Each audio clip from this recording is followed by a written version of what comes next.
got his bullseye on that whole family, and he's reconciling them. And I want to give the Lord a shout and a clap of praise for this. Let me tell you, this is all happening because the church are rising up to pray. This is the very reason. And I'm going to be real brief in this because I haven't got time. I'm going to share more next week, and then the following week I'm really going to share when I preach into it. Katie, you're preaching next week, aren't you? Yeah.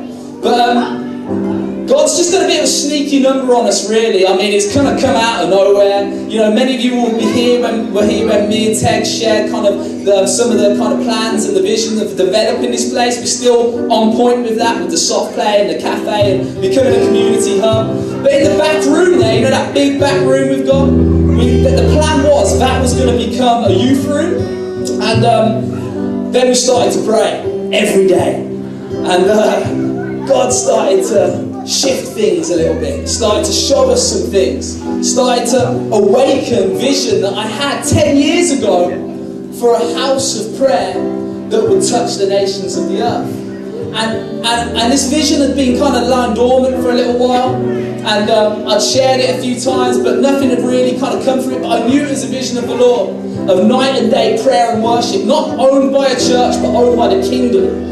And a lot more to share on it, but through a load of kind of circumstances in our life, God has drawn us out of Newquay into Red Roof, and He did this in a miraculous way. And I really believe one of the main reasons for that, yes, it's to help co-labour with Him in church, but I also believe it's because He wants to establish a house of prayer to all nations.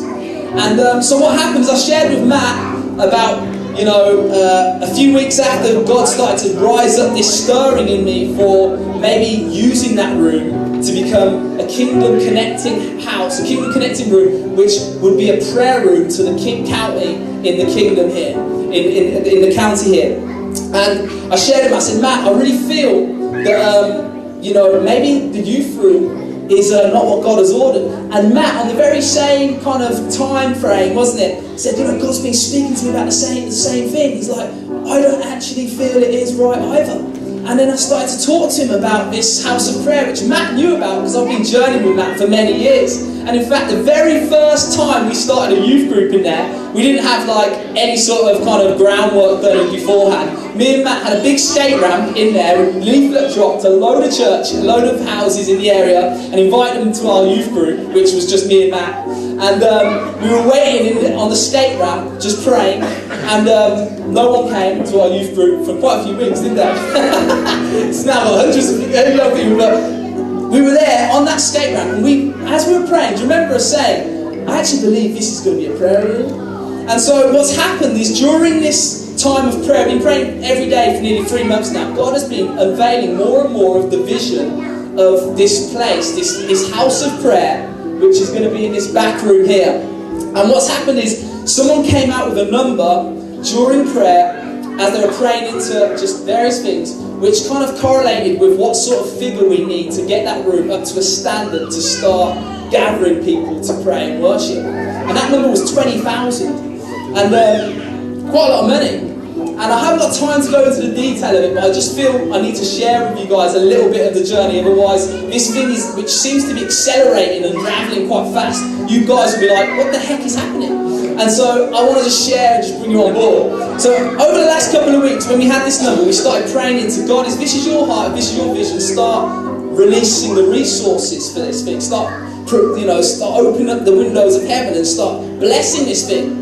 Anyway, just through a series of events and a couple of people who kind of heard about the heart for this prayer house and who have been kind of involved in the prayer room and praying have started to give bits of money. And I'll go into more detail in a week or two's time, but out of nowhere, in the last couple of weeks, we've now got about £16,000. So...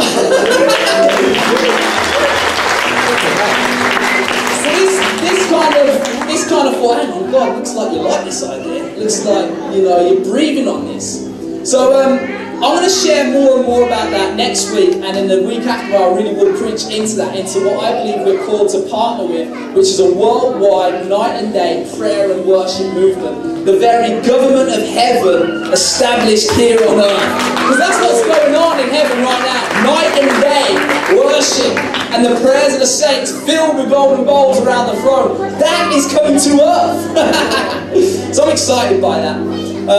But I wanted just to share with you, if you guys are starting to hear little things, rumours of prayer rooms and stuff, I wanted just to share a little bit about that, because it seems to be unveiling and unravelling quite fast.